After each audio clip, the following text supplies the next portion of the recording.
Okay.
What's up? Lord have mercy. Hear ye, hear ye, hear ye. Lord. This court has adjourned.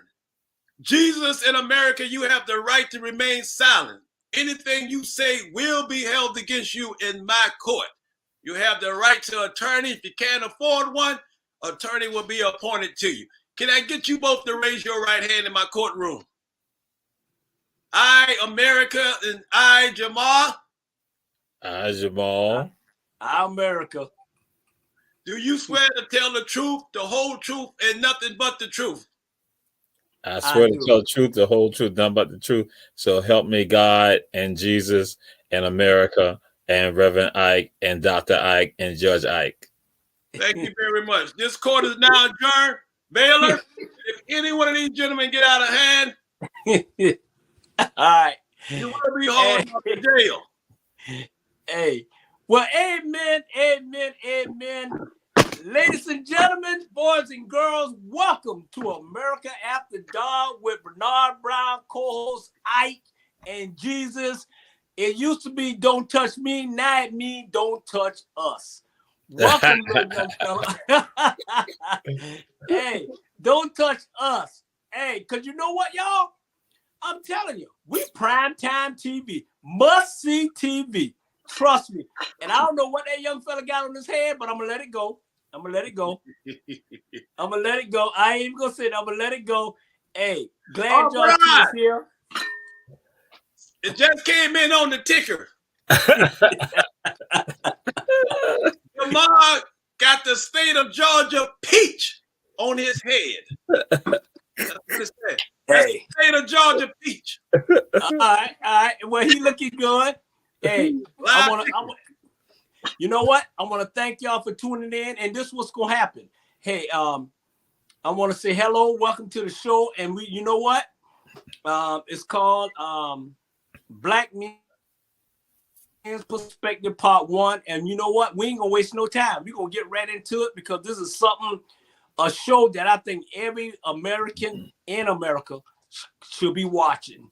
And this is from a black man perspective, and everything that's said on America After Dark is their opinion and only their opinion, and it do not have anything to do with our black media, ATR black media. It's our opinion and how we feel and how we live. So, ladies and gentlemen, boys and girls, here we go. Question of the night. First thing first, question of the night. Do this country want black men to emerge as a black leader? Hello, Vanessa. Greetings. Hello, Miss Lady. Hello, Miss Ella. Greetings. Glad y'all can tune in with us. And let me repeat myself. First thing first, question of the night. Do this country want black men to emerge as black leaders? And I'm gonna start with the gentleman to my left with that funny hair. I don't know what he got on, but let's do this, y'all. Let's do this. Hey, you can't see no women tonight. This ain't about the women. If you want to see some women on another show, I think you need to tune in next week, and then you'll see the women. Trust me, ain't about the women tonight. It's about us. Go ahead, Jesus. Well, the problem is that, black men can be leaders, but they have to be leaders for a system that will oppress folks. When black men now stand up to be leaders to make sure that equality and fairness is for everyone, then at times it becomes a problem, especially to those who are operating a system to hold people back, the whole African Americans back. And so then we see that fight, that's a constant struggle. But guess what? We don't get stopped by it. We don't sweat it. We understand, because that's what we've been put here to do. We've been put here to not go and fight, because eventually truth is going to rise above all of that. Victory will be ours. But you got to have the people go through the steps. And so that's why some of us, we don't have no problem. And I share this with people, or some people don't know this, that some of us, we have no fear of death. Death is not something that frightens us. That ain't, because we understand that's a part of the cycle called life. So when you get caught in that, you got this fear of death, then that's when they got you. And then that's when you do some things that you should not be doing, that's detrimental to yourself and to your kind and to your kin.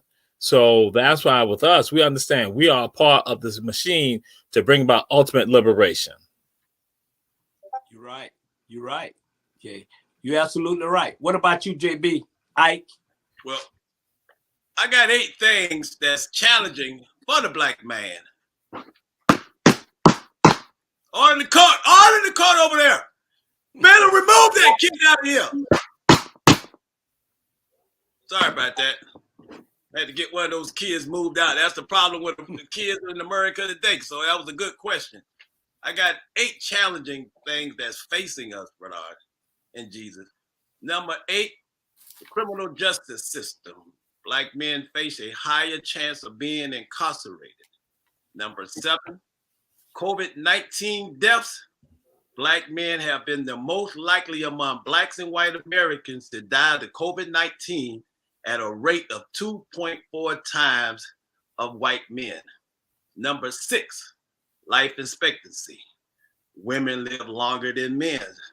The gap is about 9 years longer. Number 5, unemployment during the pandemic, during the COVID-19 pandemic. Black men have the highest unemployment rate of citizen and non-incarcerated black men and women at the age of 20 years old. Number 4, the labor force participation. Black men at the age of 20 and older is 5.6% higher than everyone else. Number 3, which we all would agree to this one, earnings. So no need to speak on that, because we all know black people make less money than any nationality in this country. Number 2, upward mobility. 20%. We are not moving up on the income ladder because we are not given the same opportunity and the insight as the whites and other races. And the number 1 Jesus can talk to you about that, is the education on all levels. So if you're waiting on the politicians to come and help you, you're going to be waiting a long time. Bernard said something last week about the village won't save us. I beg to differ on that, Bernard. I think that's going to be the only thing that's going to save us is the village. And Jesus made it a comment almost a year ago that I remember, and I said it on last week. I brought it up. We need rehab of the mind. We're going to have to all sit down as a village in order to save ourselves. We can no longer wait around for anyone else to try to save us. It's not working. It's not working. It's 2022. We don't know when the Lord is coming back. So we need to start now as a village and start helping one another. We will spend all our money at the strip club. We will spend all our money on that government seal, on the liquor and the alcohol and the cigarette, but we won't even help the homeless man. Can you imagine if we help the homeless? Can you imagine if we go visit the jail and start helping those brothers in the jail? Can you imagine all those people that we can help along with what we know and what we're doing? When it's time for a Civil War revolution, they'll be outnumbered because we'll be on point. We'll be on point. So we need to start helping one another. And I know you might say, well, it's their own fault out there. They out there, they're homeless, they're on the street, it's no fault of ours. Yeah, but we still have to help each other. Our parents taught us that. Our parents used to take in kids that wasn't even theirs. Cousins, kids, relatives, kids. We used to help people back in the 60s when we were coming up. Nowadays, nobody's helping nobody. Nobody's helping nobody. So we need to get back to that village. We need to start helping one another. Because if you're waiting around for anybody else to save us, it's going to be a long time. I think America used to say, teach one. What's that? You teach one, meet one, or something like that. Each one teach one. Each one teach one. There it is. Say no more. Hey. And you're right. You absolutely right. Welcome RG to the show. And this show here right now is about seriousness. It's about seriousness to our Black community. And I just want to let people ever know. It's like, hey, one thing about America After Dark, we can switch up, we can be serious, we can laugh, we can joke, we can talk about anything that need to be talked about. And I think this subject here and this program is about seriousness. I want to clear something up what James said. And I probably said it wrong when he said about the village. I mean to say it take a whole village to raise us on that one. So I had too much drink when I said I quoted it wrong. And then I want to say another thing, don't mess with my script club. That's my script club. And I still help the people. I still help the people when I'm going there. So on that note, so welcome RG to the show. And I'm going to let RG take this and I'll pick it back on y'all. And the question was, RG, do this country want Black men to emerge as Black leaders? I'm glad you're tuning in, RG, because every time I send you a link, you never tune in. But all I got to do is don't send you a link and then you'll tune in. I appreciate that. You know what? I'm going to be serious. I'm going to act right because I don't want to go to jail because JB here. Okay. But can we emerge? I just got back from the Georgia Democrat convention, and y'all, I'm telling you, even though he ain't doing what I think he should do campaign wise, man, when you get in a room with Warnock, you talking about power. And the reason I use Warnock is he has, emerge is such a powerful word. Mm-hmm. It is such a powerful word. So emerge, man. But in a sense of success of Black men, Warnock is that for many of us, right? And whether we agree with his politics or not, man, to see this young man who comes from a housing project of Savannah to one of 12 children to, as he said today, man, to his father would on the weekends collect old cars and restore cars and on Sunday restore souls. I mean, just to see that. So an example I want to use is Warnock. So he has emerged in a sense, but how can we emerge? We've got to pass that litmus test. Jamal will tell you all the time, our litmus test is different than the white man's litmus test. And then when you break it down, you look at a field of where we work. Bernard, you were a coach. In the coaching world, you passed the litmus test, you were a successful coach, so forth and so on. Warriors are not successful. And so if you went to Jenkins High School, you were not going to be successful. Jamal just happened to pass the test somehow, some way. But he did go to Windsor for 2 days. But anyway, I just think that there are certain factors that when you say emerge, I think we can. No, I know we can do it. Ain't no think. Yeah. What it's going to take, though, sometimes is us understanding what that looks like and putting aside our personal differences to get to that level. Right. Hey, and you're absolutely right. All y'all, 3 of y'all have great questions, great answers, and everything. And I was looking for something, but I think I'm just gonna piggyback on this with y'all. And I always say based on a true story. Let me tell you this. Anytime a black man emerged in America, and they have the black people, the black men, the black women follow them, what happened to them? They're 6 feet under. Martin Luther King, 6 feet under. Malcolm X, 6 feet under. Okay? Anything that's merged, anything that would come to black men merging to change this world, to change this country, to change the way we is in our black community, they find a way to discredit us on everything.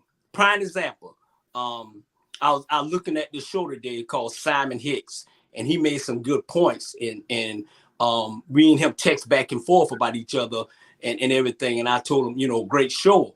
And this guy, Andrew Hicks, we have to just get more background about Andrew Hicks. And they banned this man for every social media that it was in the United States. Andrew Hicks. And the reason why they did that, because he had young people following him, young people listening to him. He's trying to make a difference in the young people world, black young men's world at the end of the day. And I think with us, Jesus, RG, George Ike, we want to make a difference, and people listen to us. Young people listen to us. Young people see that we trying to make a difference, trying to help them. And I'm about to get emotional right now because it was an incident that happened today. And this what made me just pump more was I went to a basketball practice, right? And basketball kids, right? So I walked in the gym, right? And everybody, they hugged me and everything. And I haven't been in there in a while. So 3 of the young guys came up to me and said, "Hey, Coach Brown, we love you. Where you been?" Like that, right? So they said, "We want you to teach us." And I was joking. I said, "Look here, man. I can't teach y'all, boy. Y'all stink." Like that. I said, "Y'all stink in basketball." So we started laughing. And they said, "No, Coach Brown, we ain't saying that." They said, "Coach Brown, we want you to teach us and help us for start killing one another. For start killing one another." Wow. Man, Wow. that was the most powerful thing I ever heard in my life. They said they weren't even talking about basketball. Right. They said, "Help us so we can stop killing one another." You know what?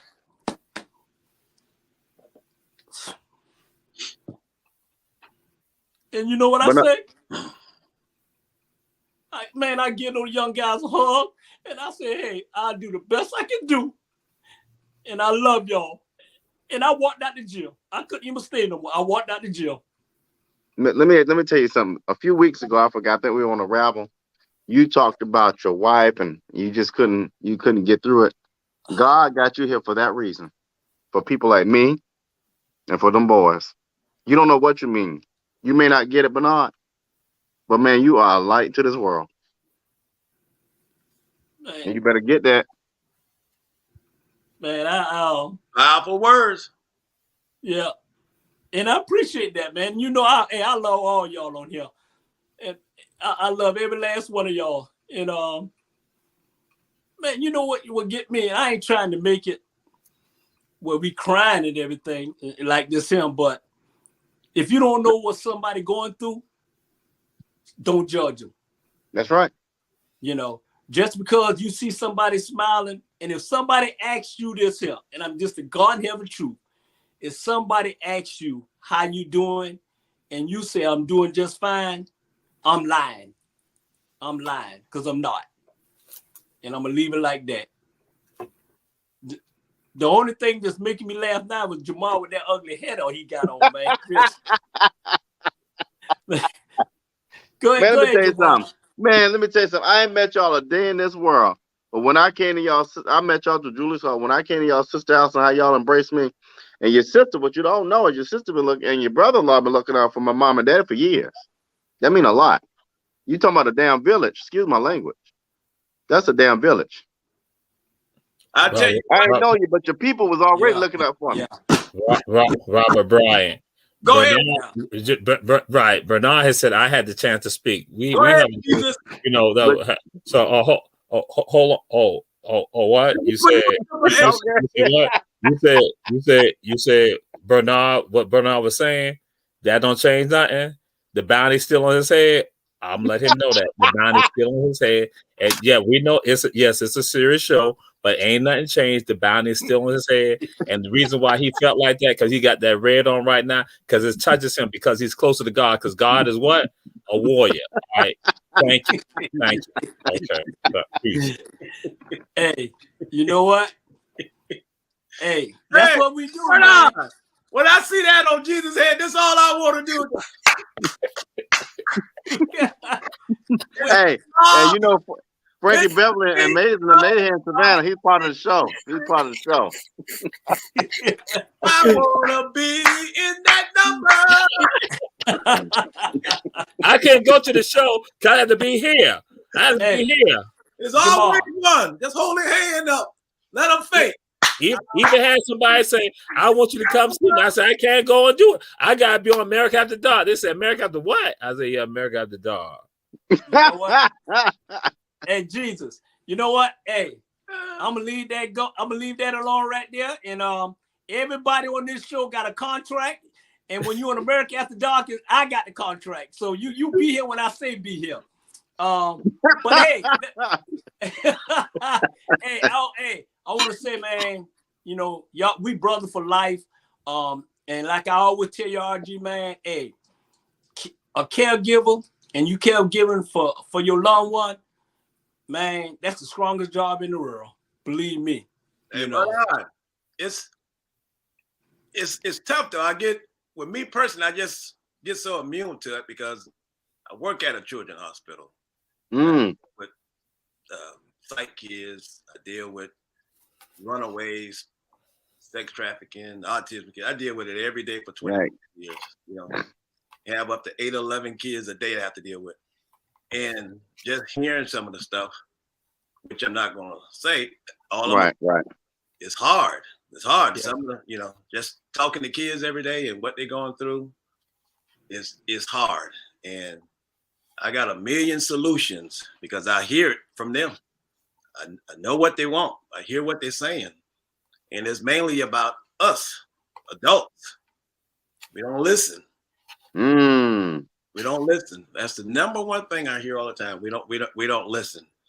And when kids are crying out, and like they did today, and my brother heard they cry, that's when things need to happen. Yes. That's when things need to happen. When things are bad, when things are worse, that's when things are getting better because now you're getting ready to do something about it. Get ready to do something about it. Yeah. When everything is warm, nobody do anything. When things get chaotic, things get out of hand, when people get fed up, that's when things get started. Yeah. When you put your best clothes on, so to speak, and start doing something about it. Right. And you're right. And you're right. And this is the first step, y'all. This is the first step. Not the last step. This is the first step. And what that in your hand, Jesus? Boy. Hey, y'all, how y'all doing? Hey, why is RG such a hater? Why is he such a hater? You should go over to the light, RG. Go JB, what up, Bell? Go to the light. JB, go get the bell. Hey, Judge Ike. Hey, Stacey Abrams. We're your fans. Stacey Abrams said F. Jenkins. Hey, you know what? You know what he got in his head? Hey, that look like the Ku Klux Klan, Donald Trump. Don't it? That look like Donald Trump in the Ku Klux Klan, man. Hey, Clarence Thomas, what you say? Tell Bernard what? Clarence Thomas don't like you, Bernard. Clarence Thomas don't like you. yeah, that man sure don't like him. Bro, All right. okay. Miss Producer, we moving on to the next subject. Hey, we going deep with America. Going deep with America. This here. What America needs to know about black men. What America needs to know about black men. And I'm gonna give you that, RG. Well, and I'm gonna highlight my younger brothers like Chris, who works for ATR. Young brother Alex Baptiste down here in Savannah, Isaiah Wynn, all these young brothers that they strong, they smart. And if anybody ever tell you, and this for my parents out there, that your young black male is not as smart, they're actually smarter than the kids in the classroom. They're smarter than their white counterparts. Gifted, smart, strong, intelligent. The list goes on and on. So you can't beat us. They don't want to join us, so they try to crucify us. But guess what? We emerge and we still gonna kick that. Yeah, yeah. And we You're like right. teddy bears, brother. We like teddy bears. Got a tender heart. We're passionate. We good people. We'll do anything for anybody. Just because you see us on the news and in handcuffs, there's a reason behind everything. And not trying to say we don't make mistakes, because some people are in handcuffs. They might need to be in handcuffs. But at the same time, there's a lot of people incarcerated as we speak that are innocent. And you got good black men and good lawyers out there trying to get them out of jail. You got good teachers. You got good lawyers. You got good doctors. There are a lot of good black men out there. So from me to Teddy, don't believe the hype. Don't believe all the bad stereotype things you hear about black, that we can only play sports, football, basketball. We can do it all, because most of the things that we are doing, people are out there stealing it, Bernard. I saw something on TV today called the World Tag Chasing Tournament Phenomenon. I never seen no crap like that. We used to do that when we were kids. I look at it all the time. I just saw it today. I look at it every Saturday. That's our squads. We used to play tag as kids. Right. We invent everything. So all I'm saying is just give the black man a chance. If you put us on the 50-yard line and you start on the 50-yard line, just give us a chance. Don't put us 50 feet back. We feel like Usain Bolt. You're giving him a 20-yard lead, and then you're asking us to chase and catch him. Just be fair about everything. If you can be fair about everything, then you will see the black man for who he is. You'll see his heart. You'll see his passion. You'll see his heart. And then you won't stop killing us. Yeah. Hey, you know what? Hey, Jesus, hey, that's a touchdown. You absolutely right. That's a touchdown on that. Everything that came out your mouth was absolutely right. I agree with it. And I'm gonna let Jesus, I'm gonna let him piggyback off of what you just said. Go ahead, Jesus. If you went to Windsor Forest, you're not a black man. You don't know anything about Let's see how the devil bears work. Oh, Jesus, Jesus out my coat. Get him out. Well, I was going to say this. I was going to say initially to Bernard Brown, to your question. I don't know about black men because I'm not black. I'm Cubano Americano. I just help y'all out. So I don't know anything about black men and what y'all represent, because I'm not one of y'all. I know y'all confuse me being one of y'all, but I'm not one of y'all. I'm Cubano Americano. That's called language. I'm Clarence Thomas. I was born in La Habana. I was born in La Habana. Then I came to Savannah. They brought me to Savannah. Savannah. I was born in La Habana. He's right, Bernard. He's right, Bernard. I just got it on the ticket. Some of his relatives. He's absolutely right, Bernard. Shirley Matuba. They can never act right. Shirley Matuba. Johnson McCoy. Lyndon McSpinko. All the relatives. Hey, you know what? I'm gonna say this out. Hey, That's the live address it right now. Listen, I want everybody to get this clearly. Let me get it clearly. Let me address it right now before we go any further. Oh, Lord. Before we go any further on this show. Let's be friends. Hey, I ain't got time to cuss nobody out. I don't want to cuss nobody out. I don't want to mute nobody or anything like that. I said we're going to be serious and we're going to do it right. And Jamal say he ain't black.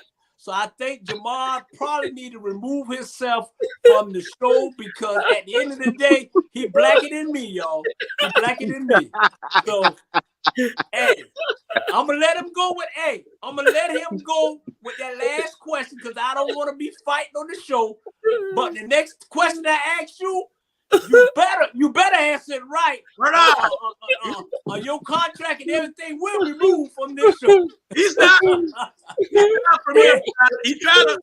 When Jamal was like 31 years old, but he was trying to tell his parents that he wasn't from here. He's from Burnenberg. He's from Burnenberg. You know what? Hey, he's from Burnenberg. He's from Burnenberg. Hey, you know what? I got some more. Hey, I got something else I want to say. Hey, Jane, don't interrupt me no more when I'm talking. All right? Don't interrupt me no more when I'm talking. You know what I'm saying? Don't be interrupting me. Let me just get it out.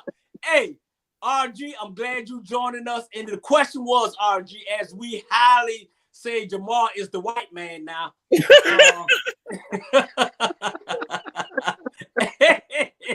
Hey, the question was, RG, going deep with America.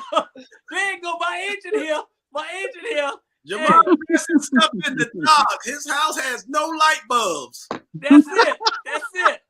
Hey, what America need? Hey, it's like you said, RG. What America need to know about black men, and you deal with them every day. Just disregard what Jesus said with that ugly head on. Go ahead, RG. No, for real. I think we all are off of that. I think all of us here, and I'm gonna point out the founder of this network. You know, Julius Hall is one of the most intelligent people we know. Made mistakes. All of us have made mistakes. I made my mistakes. Make them every day. But the thing is, for a person to give what their life and their all for the betterment of people, that's a real man. You know, you got people back here getting kickbacks and all that. You know, Bernard, you could be out here chilling, retired, whatever, running your business, but you take time out to help people. Same as JB, same as Teray. Teray ain't got to do all the stuff he do. I mean, that's a real black man to me, is that when you take time out of your day, when you take time is precious, time is valuable, time is monetized. But you take time out to make sure that the community is better. That's a real person. You know, we see examples every day where folk want to give me $1 for this, give me $1 for that. Man, please. If you ain't helping the next person, if you ain't paying it forward, you ain't nothing to me. I mean, I'm just trying to say it. I take pleasure in serving.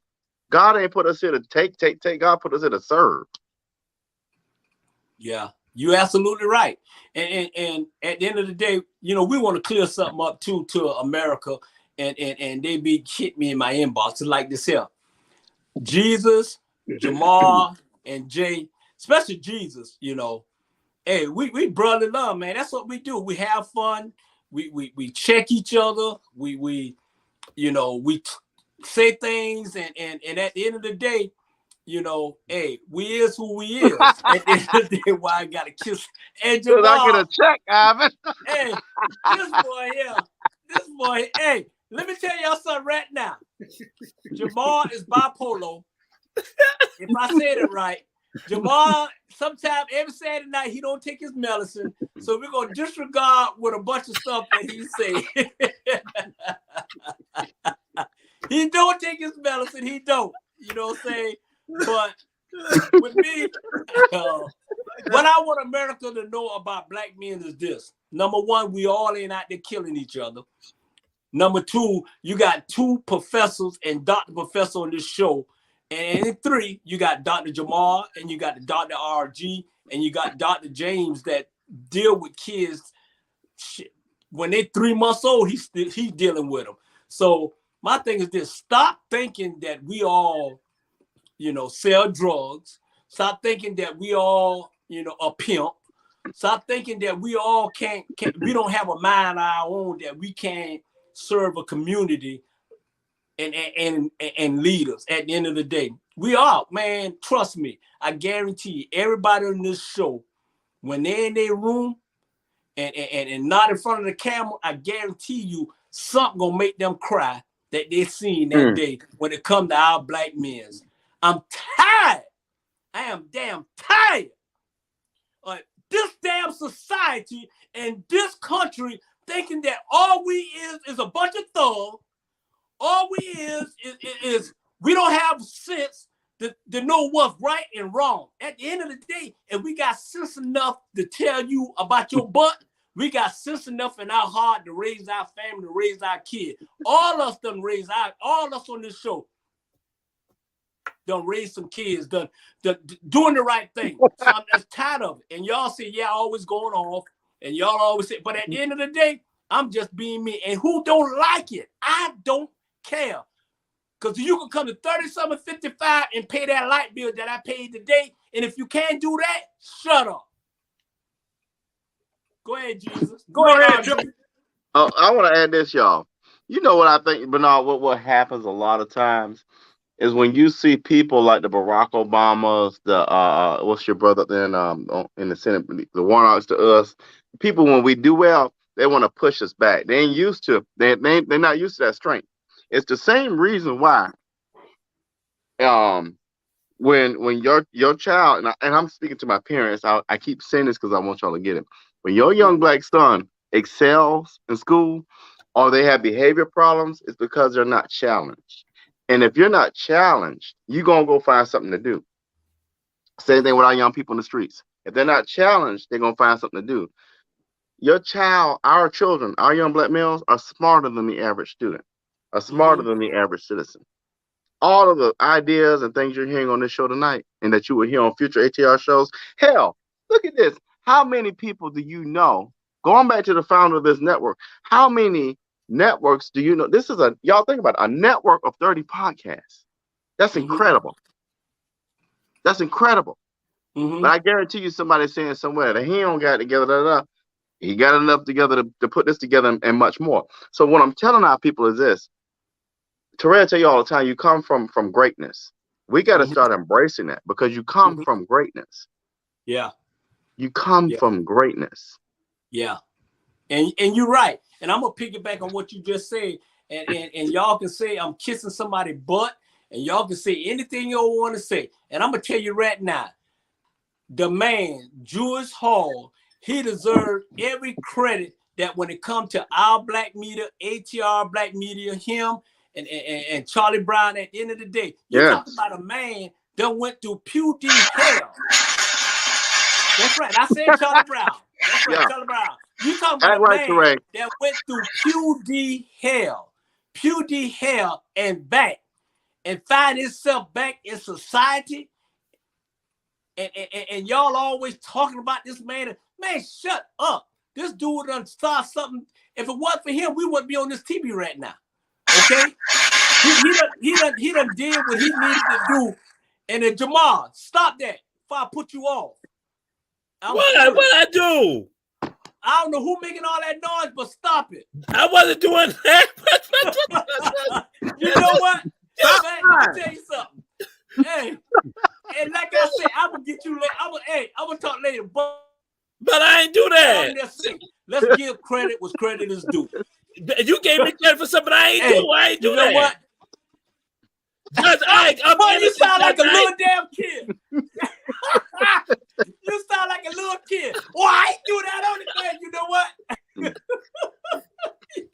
Judge, like I ain't do nothing, Judge. I ain't do nothing. That goes with the question itself. Using the black man or something he didn't do. I was the one that was doing that. That was perfect. That was perfect timing because we always getting accused for something that we didn't do. But that is having proof. But let me tell you something right now, Jay. But society never said this here. Jamal, I apologize to you for claiming that you did something that you didn't do, and I am truly sorry. I apologize to you for wearing that hat. I apologize to you that you need a girlfriend. I apologize to you for everything that you run around in Savannah, Georgia. I apologize to the Jenkins Warriors that got the hell beat out of them last week. I apologize. I really do. Lord. That's what I want to hear in my court. Nobody got shot. If we learn how to apologize and stop falsely accusing the black man.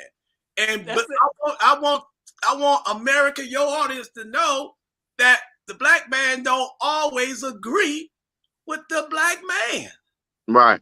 So, and this just real talk. We don't always agree with each other.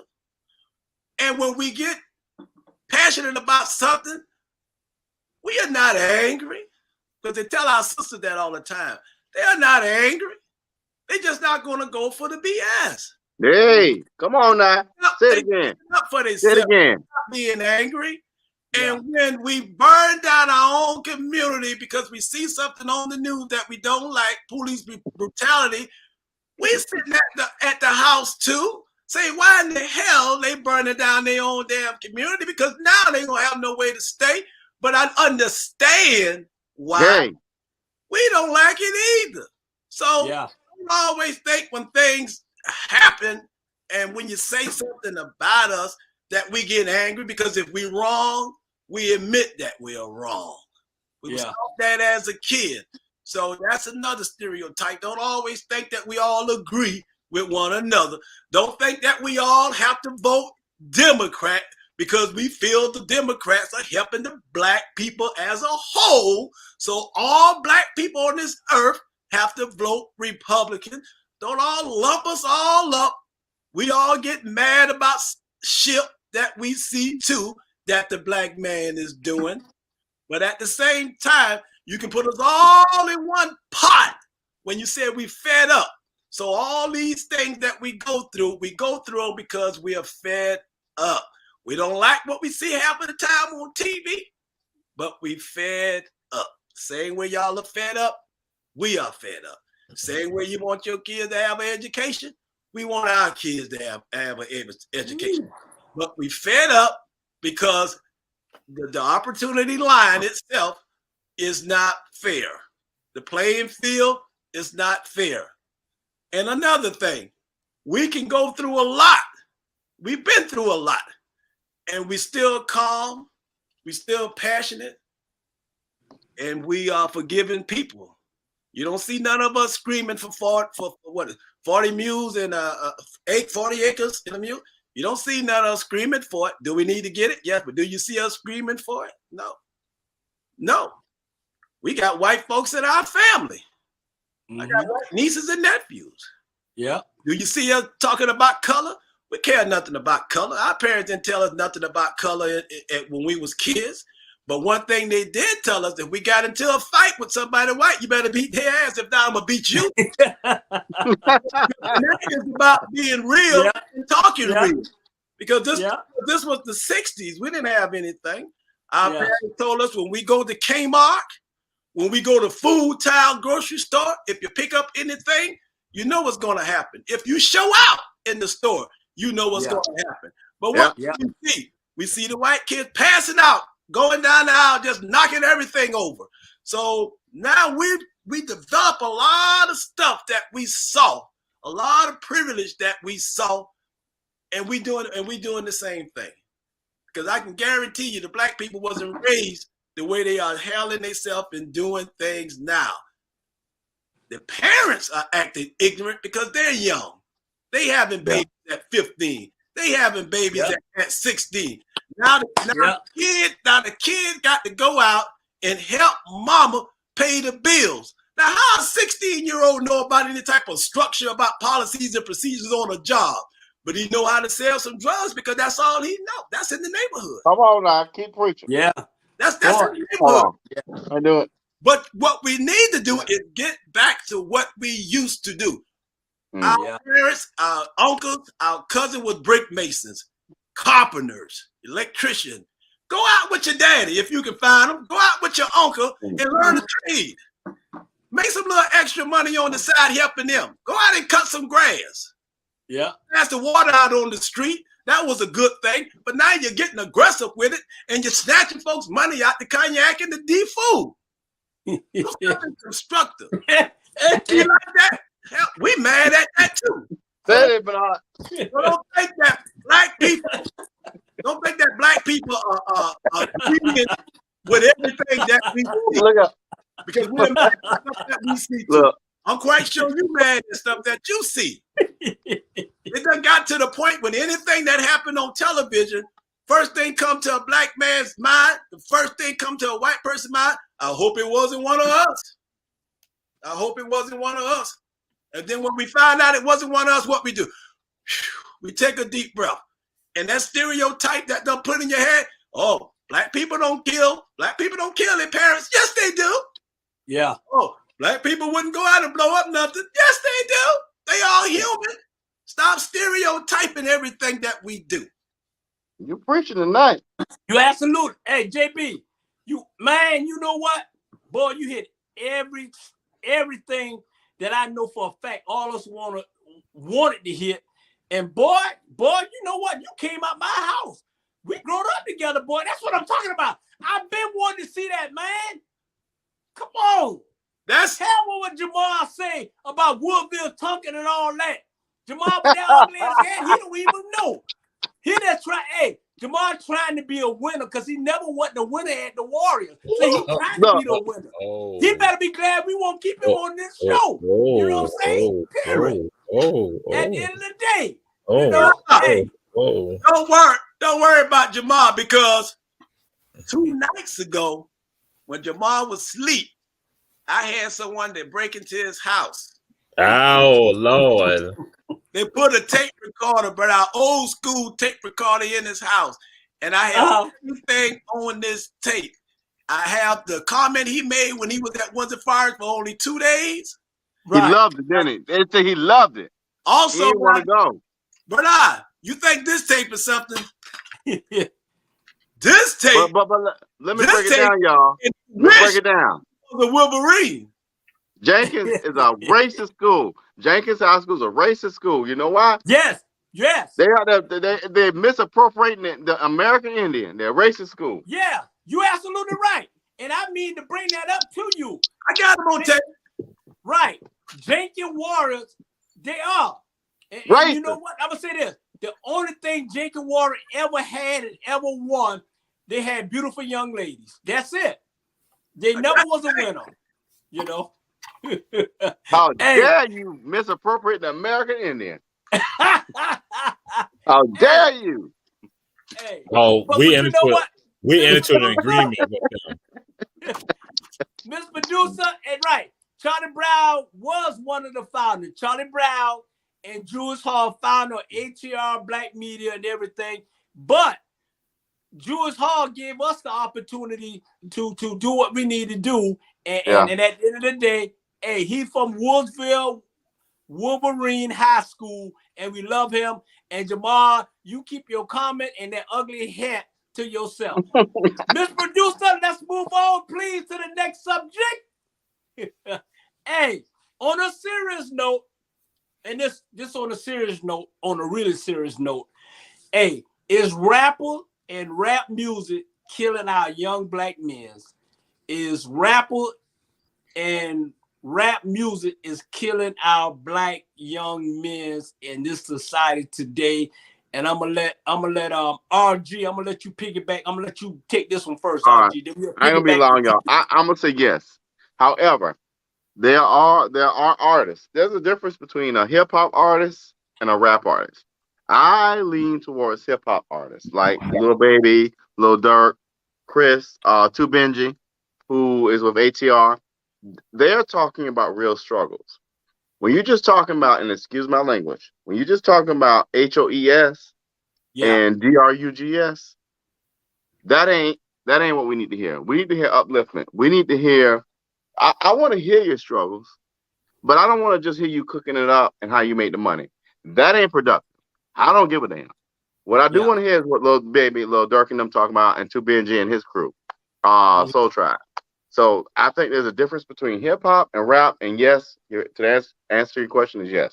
If it's not productive, it is poison. Right. Yeah. What about you, Jesus? What about you, Jesus? And like I said, it's said on a serious note. Is rappers and rap music killing our young black men's Jesus? I said no.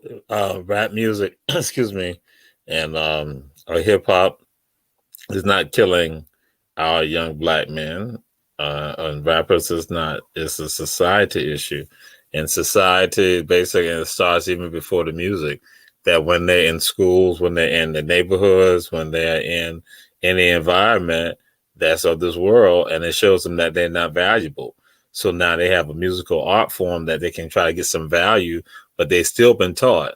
They've still been taught to hate themselves. So all they spit out stuff that still causes them to hate themselves. Some of them may scoot by and get by it, but so I would now go and put it on rappers because, you know, people say about the blues. That's what I get. But today people look at the blues and they talk about how wonderful it is. I listen to classical blues. I have blues is playing in Europe, blues playing here in the South and throughout the entire United States.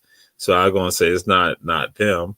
But again, we know machine is in place to try to destroy us. Yeah. Man, you say that's so wonderful. You know what? You want to continue? Yes, sir. I can continue. And so that's why it becomes important for us, as I said, not to buy into it. And so even with those, and when we look at somebody who is an artist, to now to get them to understand that your artwork, and what Brother Rob wanted to say, that I want to hear about the struggle, but you know why I want to hear about the struggle? Because I want to suspend reality for that moment. Entertainment is for a suspension of reality. Sports is a part of a suspension of reality when you are a spectator. It's a suspension of reality. It's to take you away from what you may have been dealing with. It may take you away from the drudgery of that job. And so with regards to entertainment, so that we understand that, again, we say suspension of reality, that's for that moment. But we don't want you then to try to make it like a 24/7, your entire lifetime venture. And so for some of them, that's why they're going to project that. But then you also see how some of them evolve. Ice-T was a pimp. Ice-T was a pimp. Yeah. But you're now that Ice-T now doing Cheerio commercials, Honey Nut Cheerio commercials. Wait a minute. This is somebody that was a pimp. Somebody that was in a gang. Look at Snoop. Snoop now on pretty much everything. Snoop, here you go. He was a gang banger, all the stuff like that. But that's a part of it. And I tell folks, if you look at some of them, you can see that's what it was about. It was about entertainment, a vehicle to get them to a point. And some of us, again, who are misguided, miseducated, they don't realize it. They think what they're hearing. So that's why now we have to learn to break away and decipher what is real and what's not real. And so, and that's what then that becomes so hard. Understand that it's suspension of reality. It's something for you to escape for that moment. If you want to binge watch on it, you binge watch on it, or you binge listen on it. That's what you're going to do. But and that's what our fight is. We got to fight the people to make sure they understand that you suspend the reality, but you go back to the reality and you use the tools you learn on positive shows and positive information that you get to not change this world. Yeah. Real quick, if I could, Bernard, what Jamal, and if you can expand on this, there's a book by Carter G. Woodson, The Miseducation of a Negro. You planted that seed. Just something real simple. What Woodson says, that if you have basically taught a man that he must enter through the back door, even when he had an opportunity to go through the front door, he'll still go through the back door. Because he's been so trained. He's been so misguided. That's what happens. So that happens for men and women, and so it happens to our children. And so we grow up in those environments, and that those who break away, sometimes you're looked at viewed as weird, strange, not sociable, radical, militant, evil, hateful, you don't like anybody, you criticize everybody. No, what happened? Your mind's eye is now open, so you're able to look at things critically. And then also you're able to look at the good and the bad, but you realize you cannot be silent on the bad, because the bad, they rest on and they applaud the fact when people don't call them out for the bad that they do. So now when you speak out against the bad, somebody look at you like, why y'all saying that? Why is Judge Ike saying that? Why he got to say that? He ain't got to say that. No, Judge Ike needs to say it. He needs to say it, because if he doesn't say it, guess what? The evil goes along. The evil keeps going along. The evil just sail along, and the evil likes that. So that's why those good people, I tell people, you are actually the leaders. The good people are the leaders, because you not know what's right, and you can speak out on what is wrong.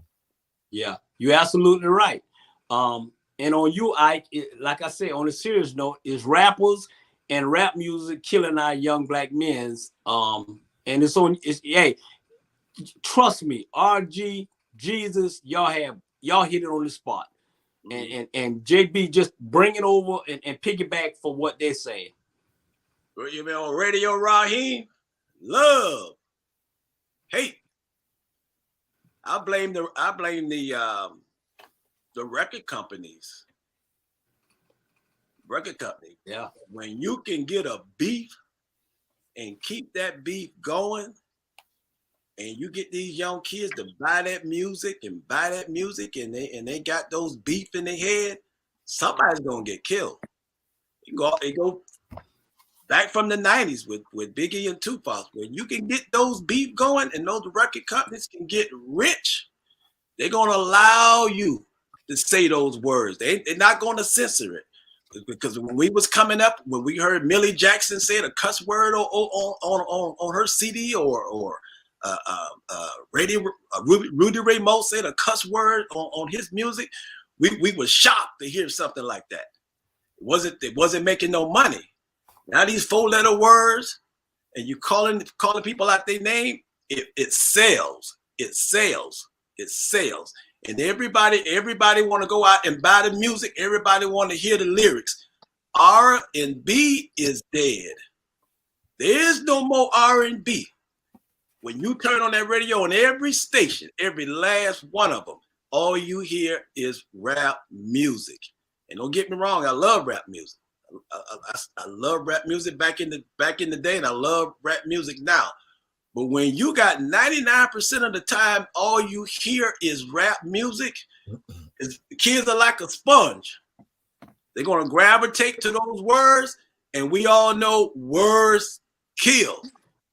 The words are in some lyrics, and they take those words literally. They take those words to heart, and those record companies promoting them to keep it going, to put that in there. No, don't take it out, because they have the final say so. I like that. You hate that person, keep it in there. Keep it in there. So now you got these beef. So now I got to take you out because you talking too much. Rappers been dying like this the last 3 to 4 months. Every time you turn on television, a rapper done got shot and killed. Yeah. You probably done got about 5 rappers, probably just in the last 3 months. Yeah. In the last 3 months. And it was over the lyrics that was in the music. They don't know the person. Probably couldn't even tell you the name of their mother. Probably couldn't even tell you the name of their kids. But they can tell you what they heard about themselves in somebody's lyrics. And now that other person is dead. The other person is dead. So you want to blame anybody? Blame the record company. Tell the record company, now you can't put that in there. Now we're going to keep the music like how it used to be back in the early 80s. Let's talk about what's going on in the black community. Let's talk about what's going on in the world. Yeah. Nobody died back in the day over no rap music. Nobody. So I blame the record company for allowing the music to come out, for allowing the lyrics to come out the way they're coming out to start this beef. Biggie and Tupac was friends. The lyrics killed them. The words killed them. And that's what killing these rappers today. The words that are coming out of my mouth. That's what's killing them. Yeah. And you're right. You can't kill nobody without a gun. Yeah. And you know what? Every last one of y'all, trust me, every last one of y'all have great points. Y'all hit the nail right in the coffin. I'm gonna say this him. I'm gonna piggyback what you just said, Jay. The record company, okay. Black folks don't own the record company. The white folks own the record company, okay. Number two, you got white people, white kids are listening to black music, and I'm gonna break it down. 80% of white kids buy black music.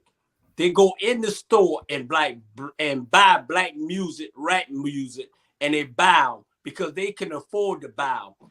20% of black kids download the music because they can't afford it. They download the music. So y'all tell me this in. Let's do the math. If 80% of the white kids buying the music and that money going to the rapper, and 20% of the black people are downloading it, that means the black people are not spending money on the rap music. And that's facts. And if y'all want to know, Google it. That's facts. At the end of the day, I don't think the rap music is killing our kids. I think some of the rap music are positive, some of them not. At the end of the day, I think what James and y'all say, we get caught up into the beef and beef sell, and at the end of the day, it's a shame. And I'm gonna send a message to all the black rappers, all rappers in general. I think you need to watch what you say in your music, because you got kids are watching it, and kids are listening to it. And if you got beef with somebody, why don't you pick up the phone and call that person? Hey man, I didn't like that. Let's talk about it. You know what I'm saying? At the end of the day. And that's the problem with us black folks. That's the problem with us black folks, man. Every time somebody says something negative about us, we want to like, oh Lord, I don't want to hear that. We want to go and take them out at the end of the day, which is wrong. If I got beef with Jamal, if I got beef with RG, if I got beef with my brother, whatever, at the end of the day, we be texting every single day, 24 hours a day. You know what I'm saying? We love each other. And only thing I can say about this, it's a rapper in Savannah, Georgia, and everybody know who it is. And I'm sending a message out to you, young fella. You know, watch what you say. You know, we love you. Take care of your family. And every beef is not a beef that you should jump in. I got this young fella who stayed across the street from me. You know, everybody want to be the rapper, but everybody can't be a rapper, because some of the stuff y'all saying is really is nonsense. You know, all I'm saying is this: all of us are black young men that we trying to save us, and that's what this show about, is us trying to save us. My hand was up first. If we don't save each other, who's gonna save us? And I know RG hands is up, so I'm gonna go ahead and let RG take over. Then we're gonna pick it back up to Jay. But no, and I'm gonna say this: what you said resonated with me. What I think we've got to do a better job of, and I'm speaking directly to our young black males, including myself, we got to start listening to your elders. There's a reason why in our community, elders hold a place, a sacred place, and I mean a sacred place in our space, in our community. There's not, and I guarantee you this, my father, there's things that we do not agree on. We will vehemently disagree. But at the end of the day, he is an elder, meaning that he has walked the path, meaning that I have not accepted a baton until he provides it to me. Bernard and JB, they are elders.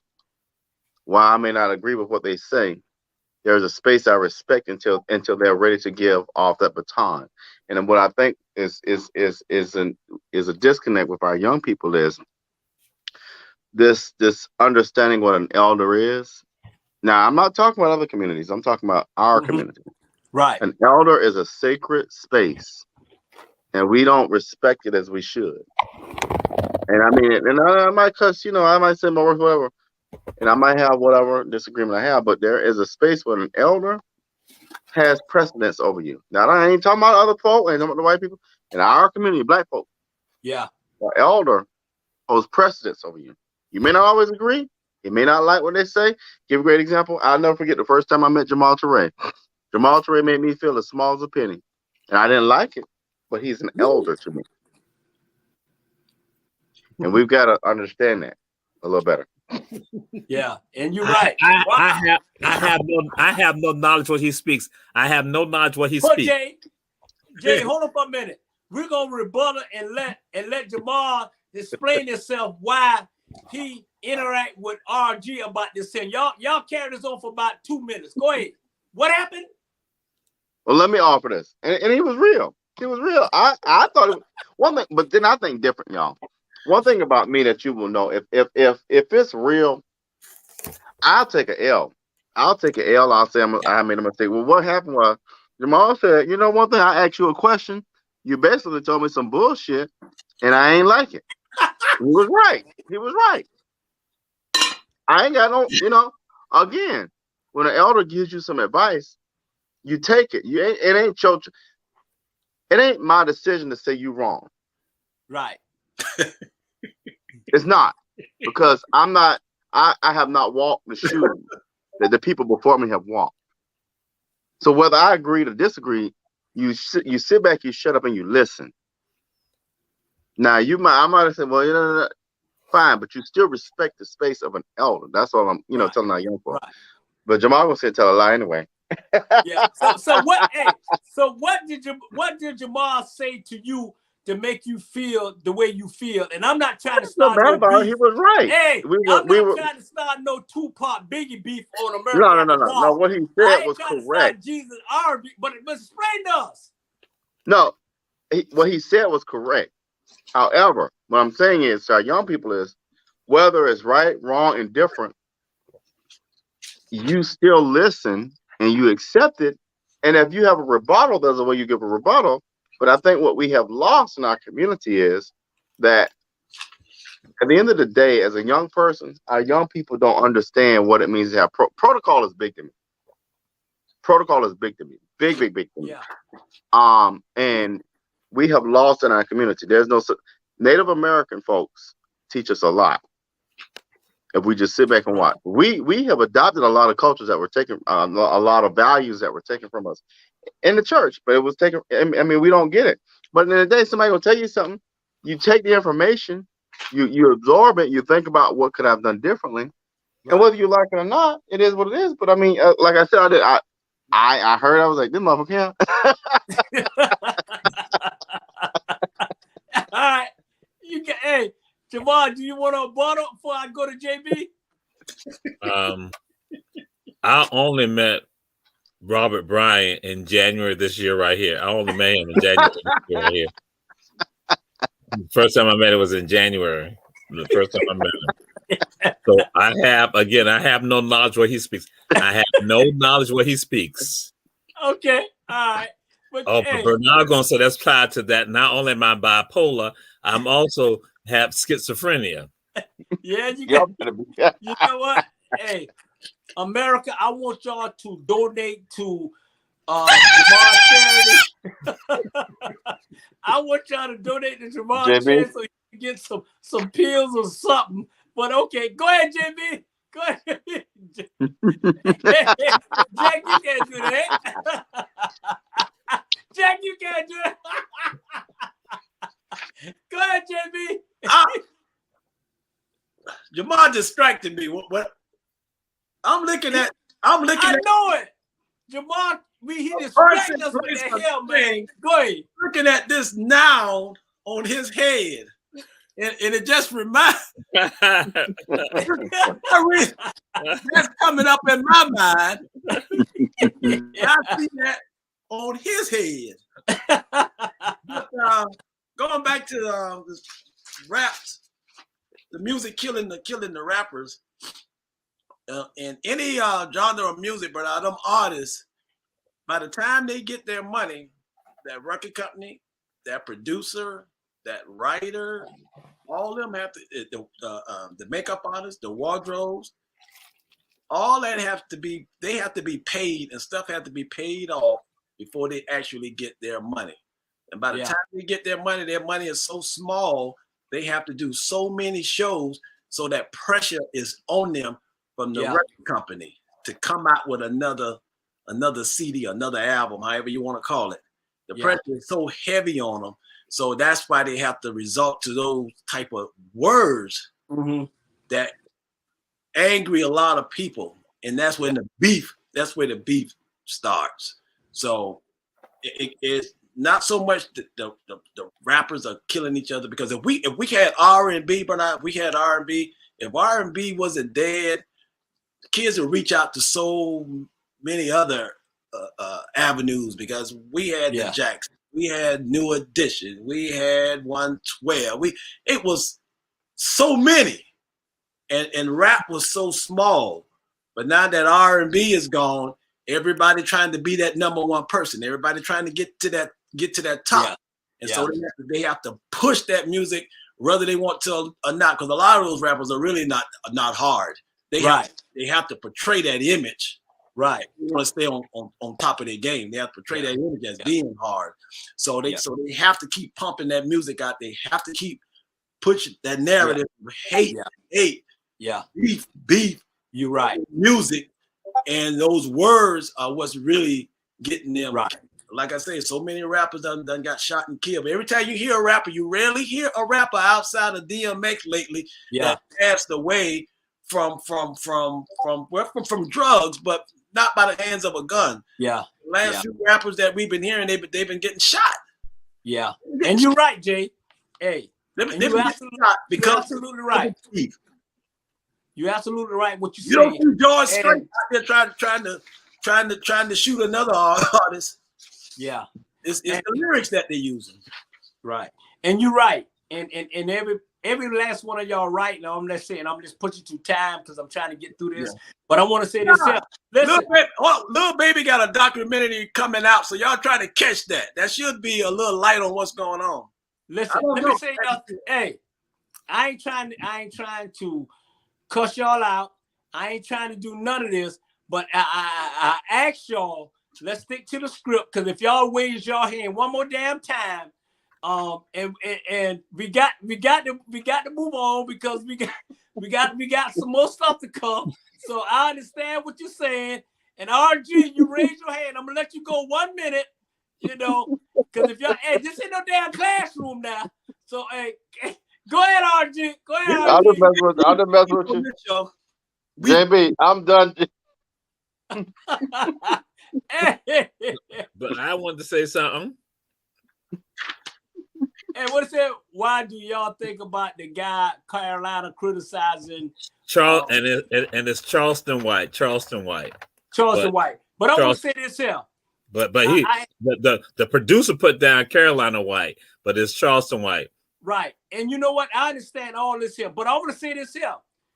Even though, trust me what I'm about to say now, even though we talking about the rappers already, all like that, but we had some R&B beef too.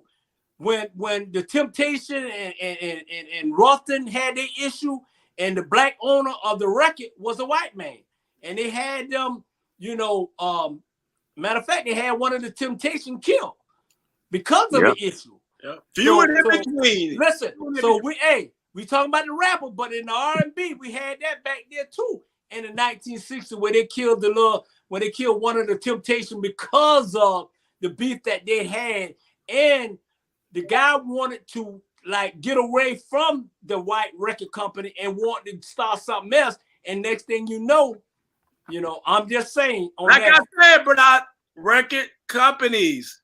Right. Record companies. Start screaming about you want to own your own master, because they go as far as back as Sam Cooke. Yeah, we go way back. Sam Cooke, we go with Michael Jackson, we go Prince. We can go way back with all this here. So even though we talk about the rapper, because they done took over basically by now, and they don't want to kill it. But at the end of the day, we can go deep into the R&B. Go ahead, Jesus, your hand up one more time. Go ahead. What I was gonna say, also what comes to play is jealousy, as opposed to us being able to understand how to work together. Is jealousy, that when you say you are the king of Savannah, so someone else in Savannah gets mad that you said you're the king of Savannah. Just put out a greater product.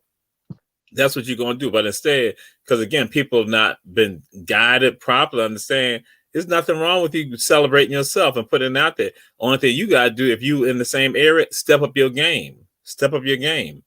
You know, so that comes into play.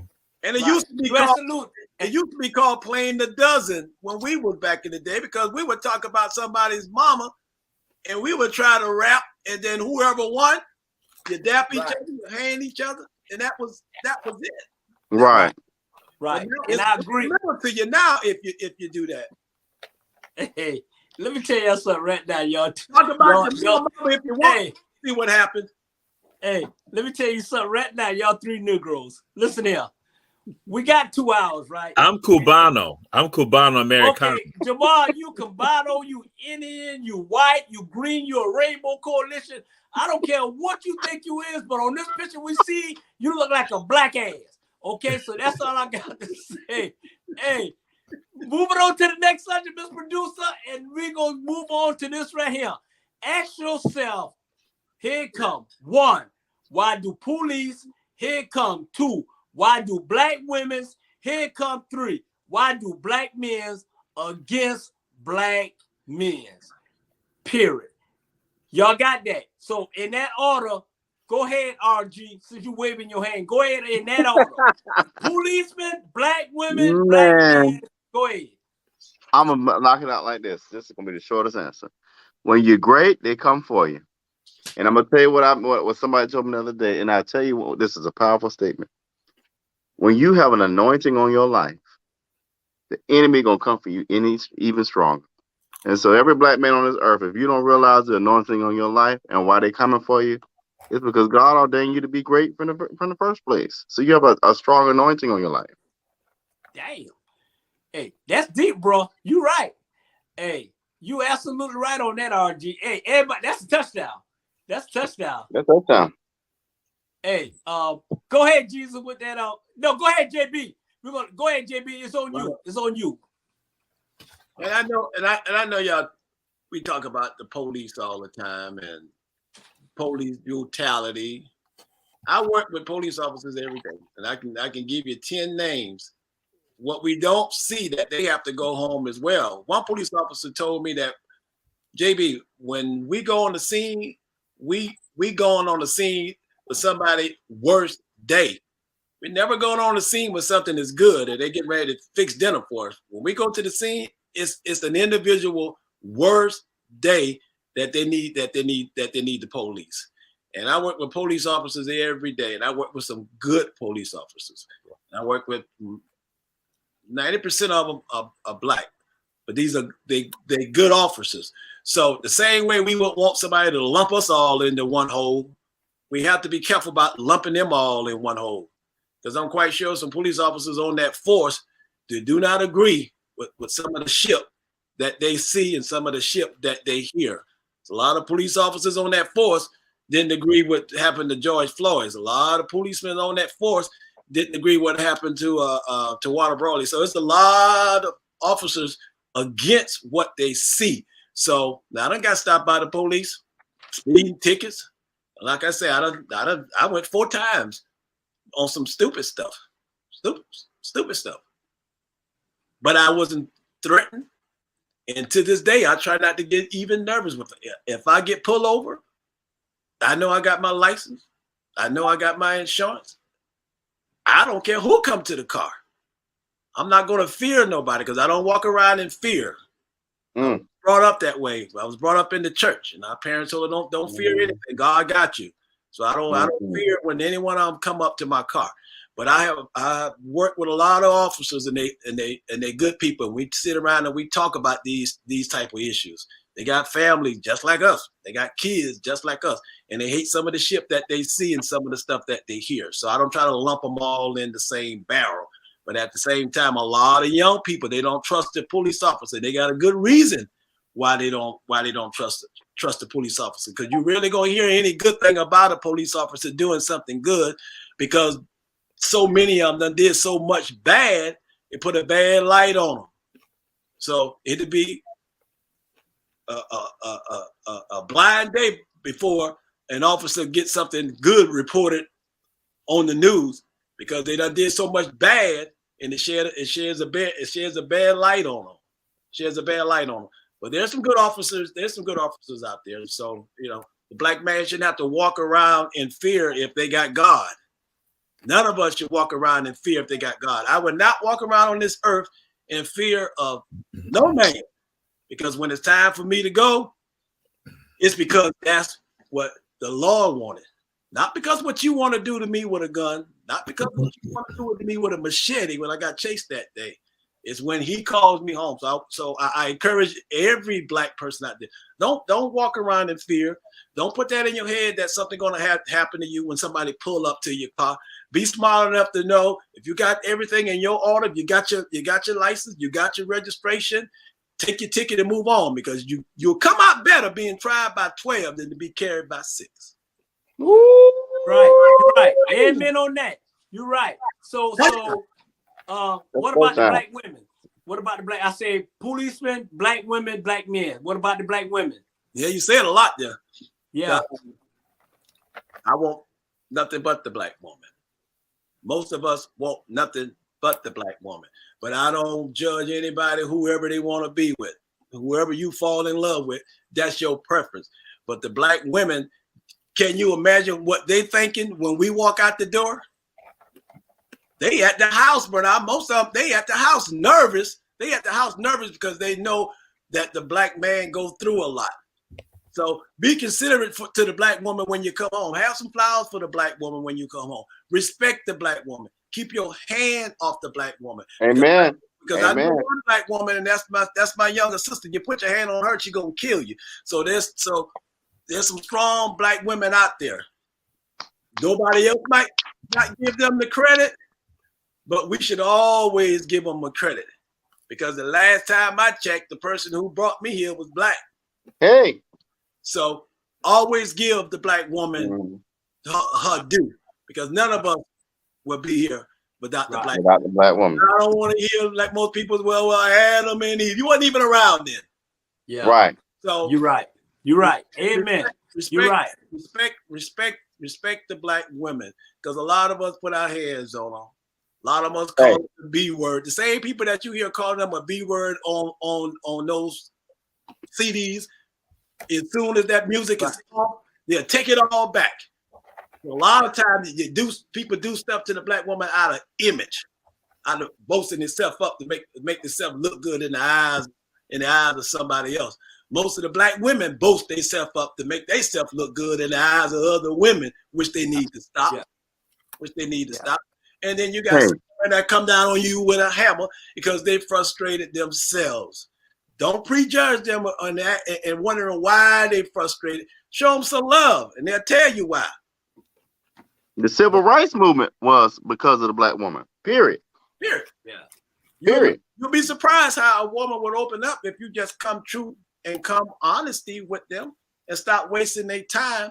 Because and we say keeping it real, right? That's what we say, and that's what Eddie Murphy said. Yeah. This is about keeping it real, isn't it? And if I keep it real. You're right. The movie Life. So let's keep it real. You're right. All them made mistakes for the black woman, except my brother, because he only had 2, one for 34 years and one for now. This is the first time that I've been married, but I done made some mistakes, and I don't apologize. And I don't apologize.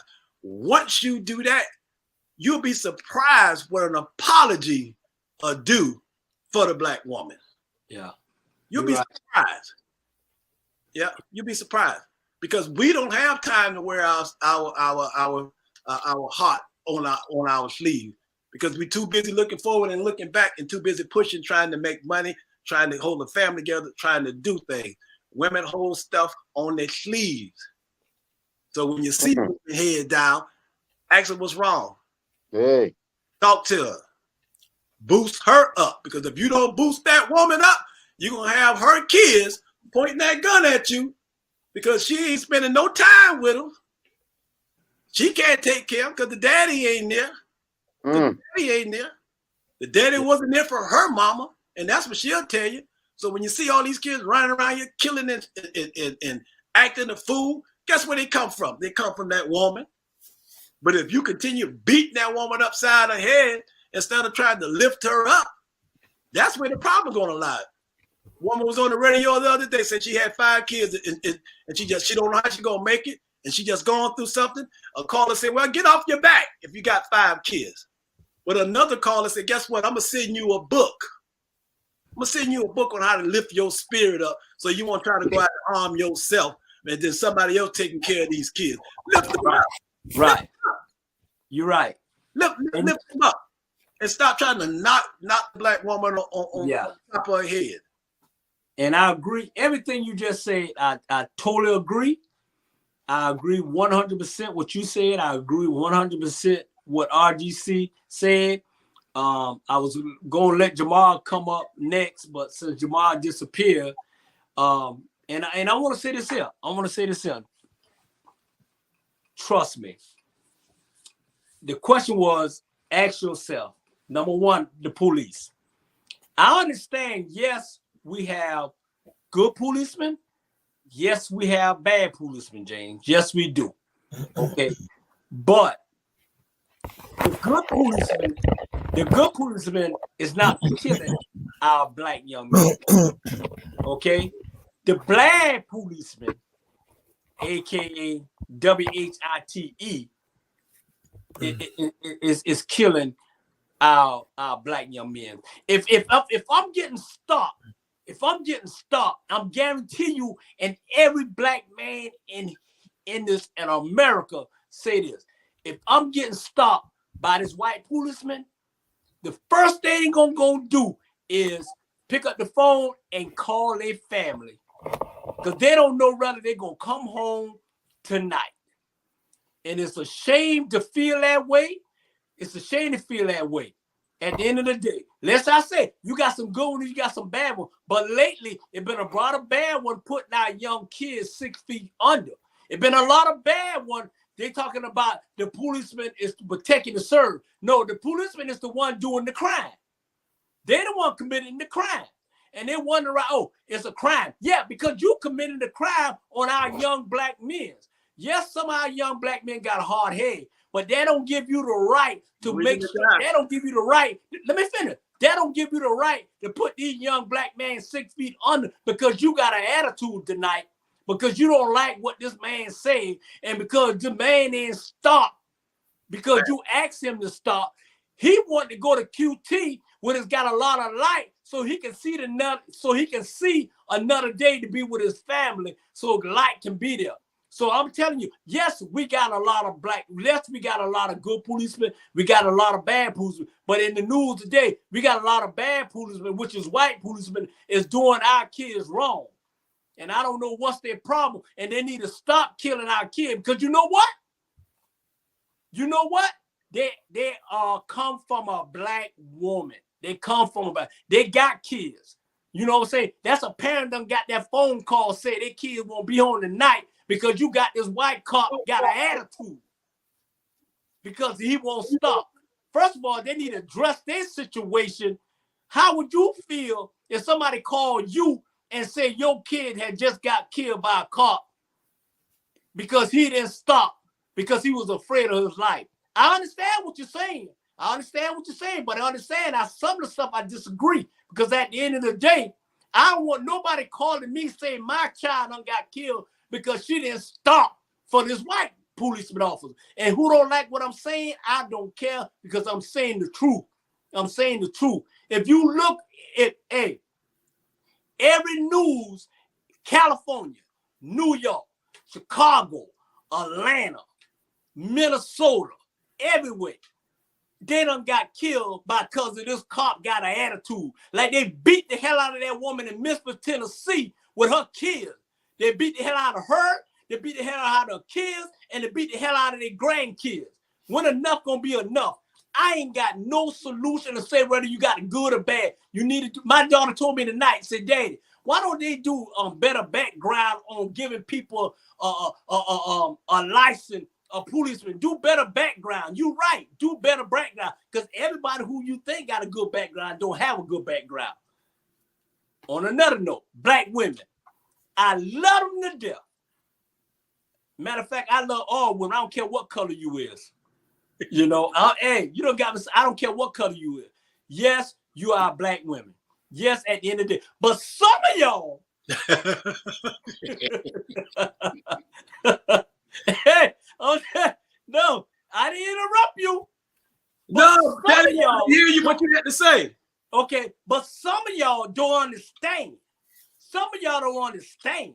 Y'all quick to throw a black man under the bus. Y'all quick to throw a black, oh, he ain't doing this, who ain't doing this, he ain't bringing nothing to the table. What the hell you bringing to the table? Y'all need to address that table. If you bringing some P-Valley and some bills to the table, then you need to get up from that table. I ain't got time for it.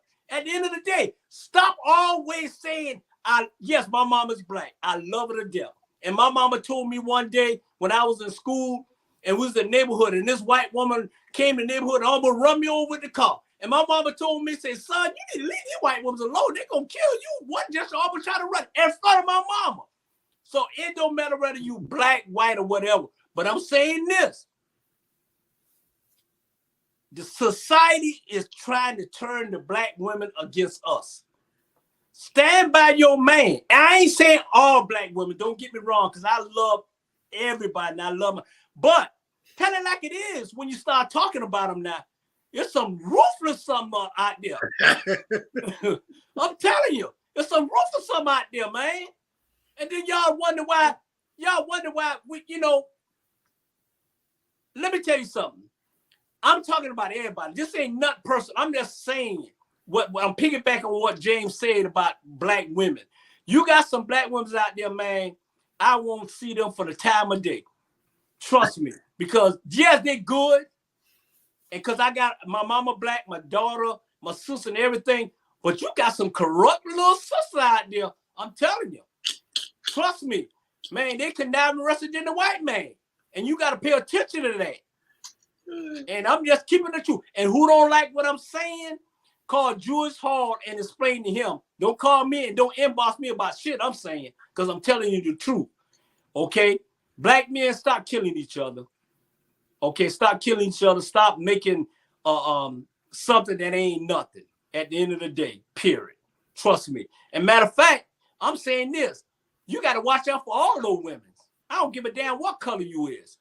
If a woman and they already done pick up her mind what she want, it's just like a football bat. If she already done put in her mind she want that man and know he gonna make $1 million, they're gonna do whatever they do with their P-Valley and do what they need to do. Period. And that's my thought. And if y'all got if y'all mad what I'm saying, call Jewish Hall, because I ain't got time to take y'all phone call. Go ahead, Jesus. Teddy said he gonna put a tape recorder in your house. Go ahead. Hey, trust me, and he gonna hear a lot of stuff. Go ahead, Jesus. Hold on, Jesus. Let me explain this before you say that. The question will ask yourself, why policemen, why black women, and why black man against the black man? Go ahead, Jesus. Go ahead.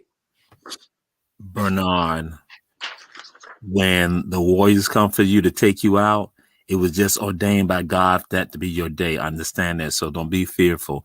Don't be afraid of the warriors. When we take you out, I'm not going to have a hand in it, but my other brothers and sisters will. But I will at least try to advocate for them to let it be a fast and quick ending of you. Okay? But I'll answer the question now. Boo, boo, boo. Oh, they say, oh, they are booing because they want your head gone right now. They want your head gone right now. Hey, I feel you.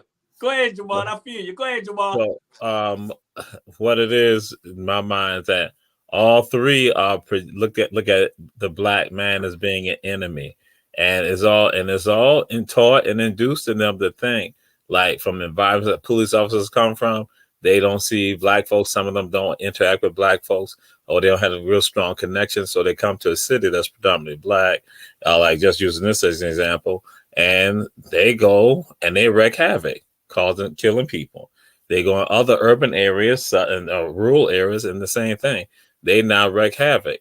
So they're taught to view us as the enemy, so they come at us as the enemy. Then the next one, with regards to black women, you got to divide up that unity that they can have, that man and that woman.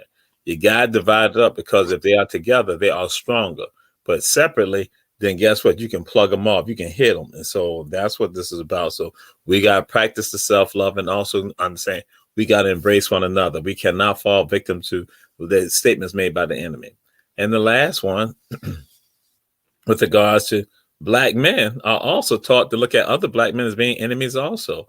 So that's why I have such an issue with regards to Coach Rob DeLoach, Coach Bernard Brown, Coach Julius Hall, Coach Rob Bryant, that again, they are so hateful, but they don't understand why they're hateful. They don't realize, I understand why they are so hateful. They are jealous of HVJ. They are jealous, and then they've been taught to hate because of who they are. You know what? I told you. Not M-U-T-E, moot him. Yeah. But you know what? On a serious note, at the end of the day, I totally agree with what everyone said. I do. And I'm gonna go with this here. I know, we can't do a commercial, but I want to say this here. Everything that we are saying is true. I think it was time for us to have this conversation to America, to Black America, white America, Asian, and everything. Because at the end of the day, every time we, come on the news, it's always about some black person that got killed, some black person at the end of the day. And I'm just saying, at the end of the day, man, I'm just crying out. I'm just crying out for us to start something that maybe, we can save our black men and we can save ourselves. You know what? On a serious note, Jamal and James, seriously. So we can save ourselves. Just because we laughing and joking, man, at the end of the day, and this is the next subject, I'm going to piggyback on it. Would you rather go to a therapy to help black men mentally state of mind? Would you rather go to a therapy? I'm going to take this one. I'm going to take this one. Would you go to a therapy to help black men state of mind? Let me tell you something. It's a serious problem in this community and black community. It's mental health is a serious problem. And if y'all don't know that, it's a serious problem, period. And Jamal said all the time on every show, he said, it don't start there. It's bigger than that. It started with the history of this country. It started with, and me and Joel go back and forth. But at the end of the day, he's absolutely right. Every black person in this country should have mentally health check. Because I know for a fact, some of them done had their family member killed, somebody going through so much, everything. At the end of the day, we all going through a lot, man. We are the only race in this damn so-called America that we got to always show ourselves. We got to always, what's the word? We got to always make people think one thing. When they're thinking us, we thug. We got to change their mind and say we not. We going through a job. We always got to change these people's mind about us. And at the end of the day, let me tell you right now on this show, America After Dark, when are we as black people, black men, gonna say enough is enough at the end of the day? And when those three young boys came to me, man, and told me to save them, that's all I need to hear. That's all I need to hear. I don't give a damn what this country say. Stand up for what's right. Stand up for what's right and stand up for us. Our young people crying out for us, older folks, to help them. And you need to stop listening to them.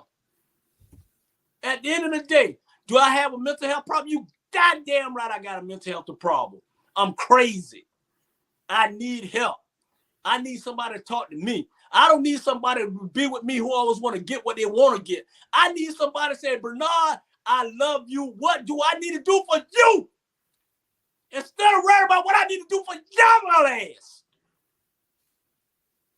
Period. What this country needs, this country, you stand up for a country, what the hell they gonna do for us? What the hell they gonna do for us? and they want us to stand up and support them and pledge allegiance to the United States. A pledge allegiance to what? Man, shut the hell up.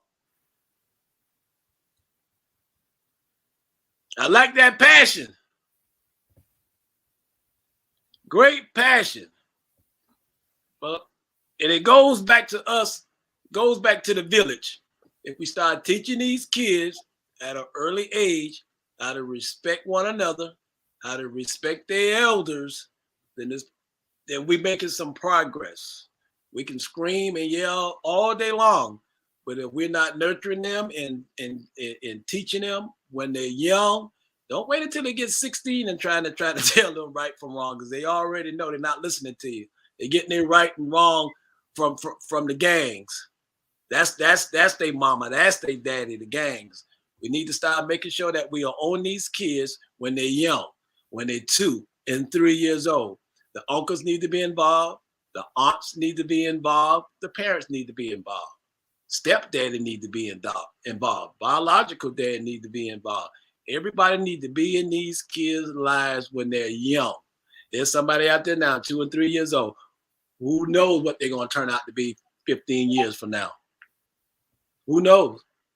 But if we're not nurturing them and coming together as a village, when you see something wrong, say something. Step in it. I'm not asking nobody to step in front of a gun, because if I see someone with a gun, I'm ducking and running just like everybody else. But if I see a kid doing bad, I'm going to say something to the kid, because I do it every day. I do it every day. And I'll pull a mother off. Before I say something to anybody's kid, I speak with that mother first, because that would get you killed. That would get you killed. So you have to start changing the mindset. Mom, Dad, can I pull you over to, can I talk to you for a second? You know, every time, you know, y'all come in here, this kid's running all over the place. You know, I don't want them to get hurt. Don't want them to fall on the stairs, because if they fall on the stairs, the emergency room is only 2 steps and you're going to be in there all night. Stop being afraid of one another. And that's what we are. We're afraid of one another. Can't even have a decent conversation, but now it's escalating to something bad. To something bad. Can't even go out without it escalating to something bad. And just like the 2 boys came to you today, brother, I say, help them. Then that's what we need to start doing. We need to start speaking to them. You need to start speaking to them. You need to tell those 2 boys to speak to someone else. You know. Jamal, you still awake? You look like you're about ready to go make some pancakes. Go ahead, Jamal. Go ahead, Jamal. I also to be on here till 11:30, and so but you just go. I also be on till 11:30. I also to be on here. So, Jamal, hey, I should have put you on a long time ago when you came up with that hairdo. So go ahead and answer go ahead and say what you got to say, bro. Say what you got to say. It's hard to get any good answer looking at that hat. I don't know what good gonna come out of this conversation looking at that hat. Hey, go ahead, Jamal. Go ahead, bro. We love you. Oh, and well, I was going to say that's the best thing right there. Love. We have an issue with regards to love, and I've shared it before, people, and I put it out in this form right here. To be able to love other people, you have to love yourself. And there is a struggle for us to love ourselves. And so with regards to that goes to mental health. That goes with regards to we not being healthy. And so all of it all starts internally. But you understand where it's coming from. And see what it is. People profit off of our misery. People profit off of us. See, I make money off of you going to jail, going to prison. I make money off of you. I have an entire system. I have a court system that is tied to that. You got attorneys, judges, courthouse personnel, court personnel. You got probation officers, parole officers. You got bondsmen, bail bonds. You got a whole system that is $1 billion industry. They profit off of that. So now let's go with regards to the social issues that you now have. Social issues, you got to bring caseworkers in. So that's an entire system right there. and then you mix it in with regards to the healthcare. You got all this $1 billion industry. They're making money off of people, but not really giving them any healing. So now no healing is occurring. So guess what? The stuff still continues. The same sickness still continues. The same illness continues. And so we have to finally go say enough is enough, and we demand, or we go and push and promote our own things. But again, we have to make those demands, and that we don't have many of us making those demands. But I say that again, but it begins with part of it is because people have damaged self-love. They have damaged self-esteem. It is damaged. So because when they wake up in the morning, like I tell them, I wake up in the morning, I look in the mirror and I love me. I love me. Even if I got one tooth in my mouth, guess what? I'm going to love me. And so, and because I love me, when I see you, then I got love for you. Yeah. Guess what? But if I wake up in the morning and I ain't feeling me, I'm not feeling me, guess what? When I see you, I ain't feeling you.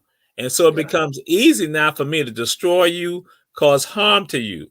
And so that's what happens. And so we have a collective trauma that has hit us, and that we have not gotten healthy from that. It has hurt our families, it's hurt us individually, it's hurt our unity in general.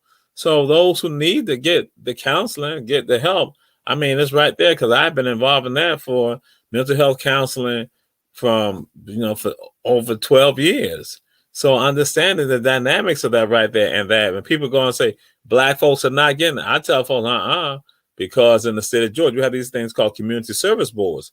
Community service boards, what is happening? That's where people can go get some, so to get treatment, but then folks get paid via the state of Georgia. So I'm not saying it is being done. And so a lot of time what happens for many of us is that they making money off us even with regards to that. Yeah. But then we're gonna say, oh, Black people are not going to they're not getting the help with regards to going to get. I'm not saying the help that we need to get. No, we're not getting help that we really need, and that's the healing. But everything else, I'm like, they're still making money, and not that this is a political show.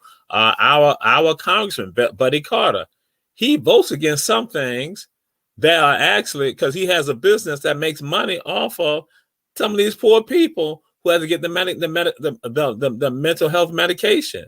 So right there, so we see this whole racket going on. That's why I'm standing there saying, wow. And so, but then there's new healing that's going on, and we got to get Black folks healed. We got to get Black men healed. Yep. So then that way they understand the medication function. The medication. Hold on, James. I didn't answer the question, but go ahead. Hold on. And I want to get a respect out of our listeners, and I want to get all the comments that commented. And I see all y'all comments, and we're gonna flash it. Miss Producer, can you flash all the comments? And I appreciate everybody who's commented, from Vanessa, from Mr. Ivan, for everybody. We appreciate y'all comments. Hey, this has been a great show. Hey, I wanted to come. I know we give y'all politics throughout the week, but it was something that I felt like I needed to do on America After Dark, because I promised my kids I would do it. And I love y'all. James, Jamal, RG, thank you for tuning in and giving us your opinion. And I hope this show can help us Black young men, old men. We love y'all. We love y'all. We love the Black women. We love every single person that's in our community. And I want to say this here, and I want to clear this up before I leave. Jamal's opinion, James' opinion, and my opinion is our opinion that we feel. It don't have anything to do with our Black media or ATR Black media whatsoever.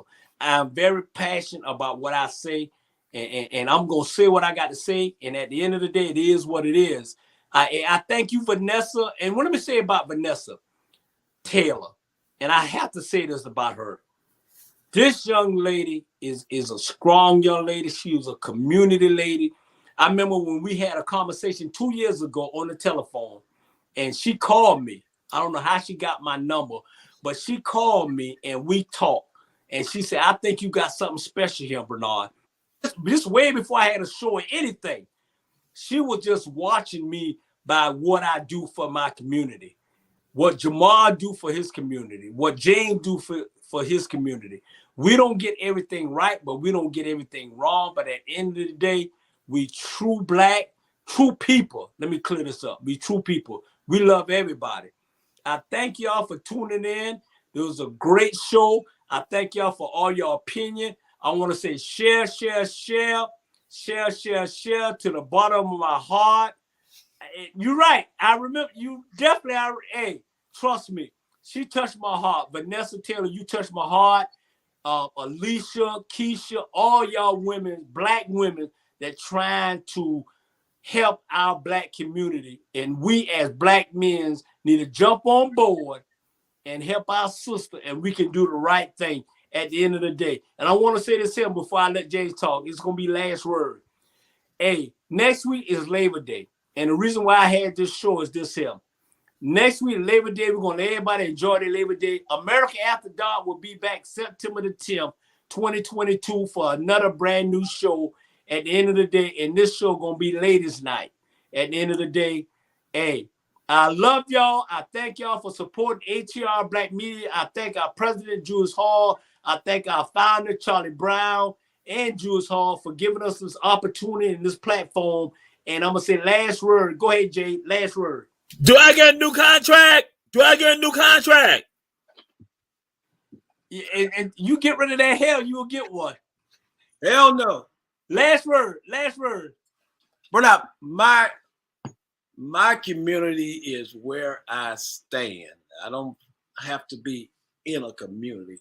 With me, my community is where I stand. Wherever I'm at, I'm willing to help somebody. Bye-bye. I'm willing to help somebody. It was this white lady by the job. She sleep on the ground. I took a mattress and gave her that mattress. So it's not about color with me. I'm smart enough to know what this country and how black people are being treated. But there will never be a day that I won't help anybody. I don't care what color they are, because I have my mother's heart. And ain't no man or woman can take that away from me. So I'm willing to help anybody that needs help. I wouldn't care what color you are. Right. If you need help. That's my calling, to help people, you know. And if Jesus decided to look at color, then it would be just us here for what we go through. Right. It'd be just us for all the hell we have to go through from other races. You're absolutely right, Jane.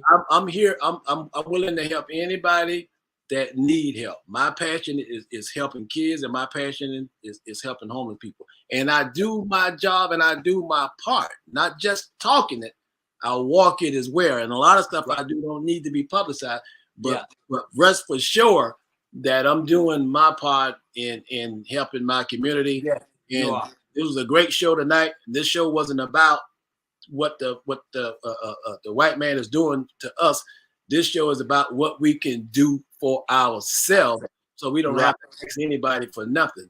You know, I had a cleaning business for 10 years, no longer have it, but I had a cleaning business for 2 years. So if we started promoting people having their own business, then we don't have to be working for folks. You know, you got all these companies, all these big companies out there, and all these big companies are owned by black people, by white people. So let's start getting some of our own company. There's a lot of smart people out there. There's a lot of millionaires, and a few billionaires that we hear about that's out there. But I don't suggest nobody to do what they want to do, what they don't want to do with their money. But at the same time, me, if I had $1 billion, I could tell you what I'll be doing with it. Right. Absolutely. Hey, we got 1 minute. We got almost 1 minute. And you're absolutely right, JB. I appreciate you was on point tonight, and we love you. Jamal, last word, Jamal. We need to keep rising. We need to keep going forward. We need to believe in ourselves and believe in one another, trust one another, trust ourselves, and don't be afraid Don't be afraid. And Reverend Ike, Judge Ike said something, and that's when I share people. I said, because I love God, I have no fear of man or woman. And so that's what we need to adhere to, loving God and understanding God is there with us when we're doing the right things. And so that's what, again, love yourself, respect one another, look out for one another, protect each one of us. Bernard, we can't let this show go, and I'm glad your mom brought it up. I was just waiting on this to hit this before the end of the show. He mentioned love. You ready? Yeah. When you think of love, make you want to lose your mind. Woo! When you think of love. It's been a great show. Nobody jail. I didn't have to call the bailiff to get anybody out of here. I appreciate you acting like you got some sense. This court and this show has been a joy. Hey, and I want to thank y'all on Last Word for me. I want to thank y'all for tuning in. I want to thank y'all for supporting us. And like I said, our opinion is our opinion. And don't get us wrong. The reason why we talking about our black community is because that's what we need to save. Our black community ain't got nothing to do with white, black, green. We love, and we got every nationality in our family. I appreciate y'all. I thank y'all. It's been a wonderful night. Share. And the last thing I want to say is this. Stop letting people treat you all kind of way. Let go, let God. We out of here. I see y'all September the 10th. We'll see y'all September the 10th. America, we out of here. Share. It's been a great show. Hey, Jamal, I love you with your Jamaican. And JB, you on point. Hey, Teddy, all the people. Your hat. Teddy love that hat. The new show Sunday for 4 to 5. Hey, we got a new show Sunday for 4 to 5. It's called From the Hood to the Pulpit. Y'all need to check it out. And we want to thank Jewish Hall for all this hard work, giving us opportunity to hey, I know y'all tired of us coming in y'all household us, but you know what? We do what we got to do. I love y'all. We family, PR. Hey, thank you. We out of here. Peace, love, and happiness. We out of here. Great show. Great show.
like that.